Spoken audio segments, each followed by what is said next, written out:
నా పేరు హర్ష.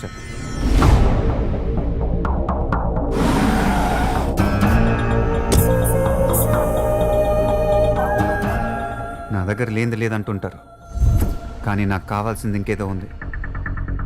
దానికోసం ఎంత దూరమైనా వెళ్ళాలనిపిస్తుంటుంది. ఊరిని దత్తత తీసుకోవటం అంటే జేబులో డబ్బులు తీసి రంగులు రోడ్లు వేసి వెళ్ళిపోతాను అనుకున్నారా? వీడిని వాడిని వాడిని వాడిని వీళ్ళందరినీ, నిన్ను మొత్తాన్ని దత్తత తీసుకున్నా.